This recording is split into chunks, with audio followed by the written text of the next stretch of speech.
Hey, ladies and gentlemen, we're back with Wrestle This and That, I'm your host, Brother Reek, and this is, Brother Don Juan. yes, no doubt, my co-host, ladies and gentlemen. And that's a new segment we got going on called What Do Don Think? And basically what we're doing is picking Don's mind. And it's what he thinks, not what I think or you think or anybody else think, just what he thinks. And the coolest thing is I have no idea what I'm going to get asked. No idea. So this is totally raw. I almost had no idea of the question to ask. But are you ready to rock and roll? I'm always ready, man. No doubt. Here we go, Don. With the state that the WWE is in, with losing ratings and viewers, what do you think they can do to gain those viewers back and those ratings? Man, I guess I wasn't ready for this at all.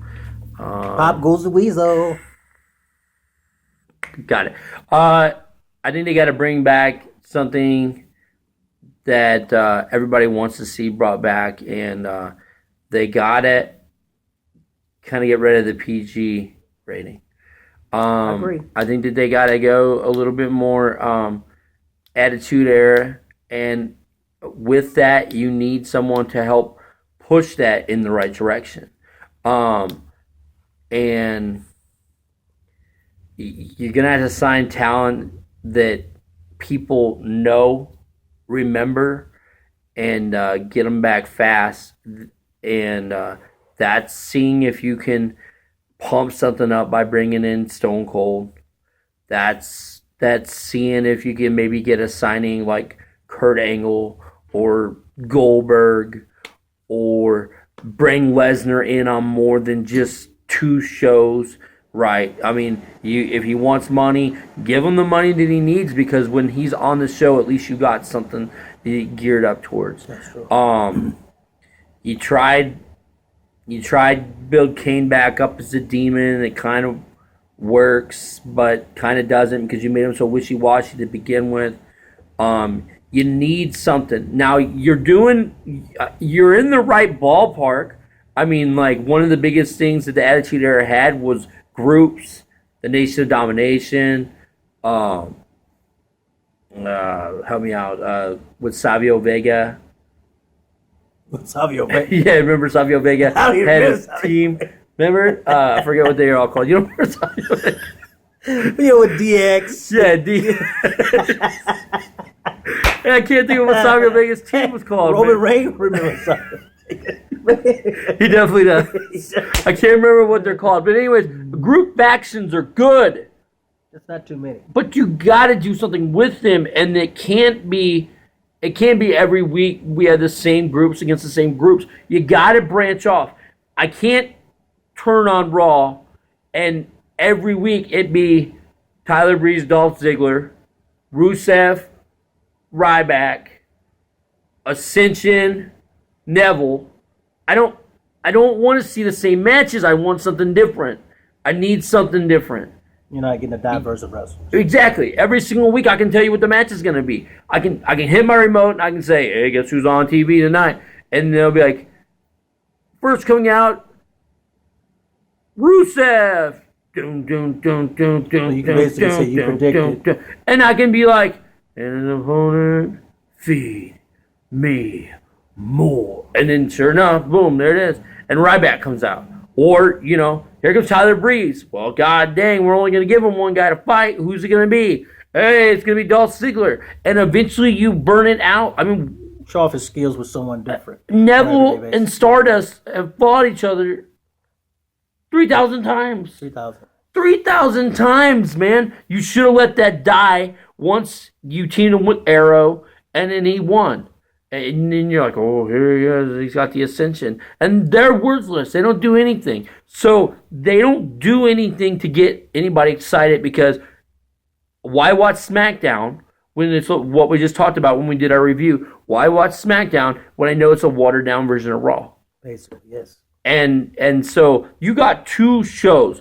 And starting January 7th, when SmackDown returns back to USA, you have got to... It has to be special.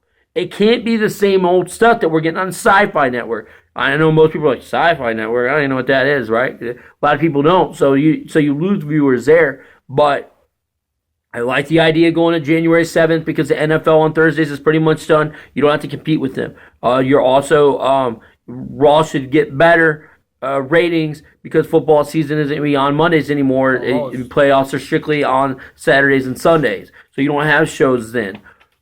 But you gotta break the bank. You gotta bring what the crowd wants. When Cesaro comes back, you gotta push him. You gotta, he's reached out. He's grabbed those brass rings that you've been talking about. Now just let him pull him down.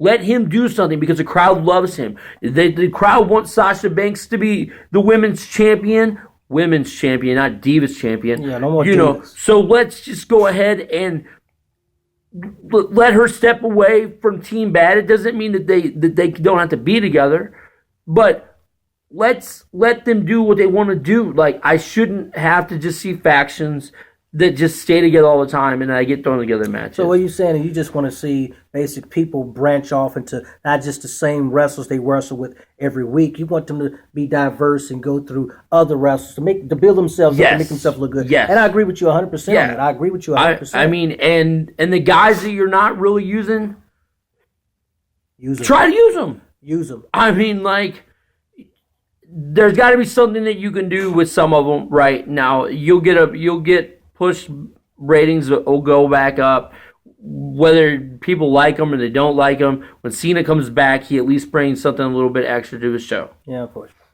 So, like I said, you're down injured right now. Unfortunately, you're missing Rollins, you're missing Cesaro, you're missing Orton. Guys that really fire up the crowd and put on some of your best matches that you're going to put on.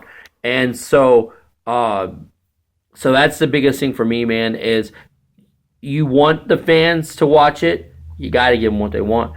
They want to see Lesnar more than a show a night and then a pay-per-view. They want to see new matches. Like you got Neville, who is took the Miz's card. Maybe Miz does something with his character and makes him maybe where I don't have to see Neville versus Stardust. I can see this brand new look Neville versus.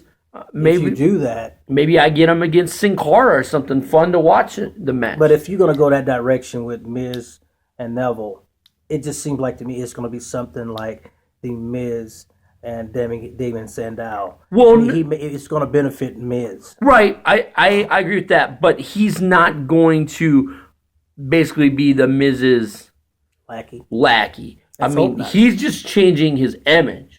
Well, let's hope not. Maybe some new clothes. Maybe he'll come out with a green tunic and he'll look like Link with the elf ears. I don't know. So we'll see. But that's what I think. Hey, ladies and gentlemen, that was Don. And the segment was, what do Don think? And that's what Don thinks. And that is... I thought it. Exactly what I think. But that's what he thinks. And I think that you guys should stay tuned for our predictions on TLC, which is next. See ya.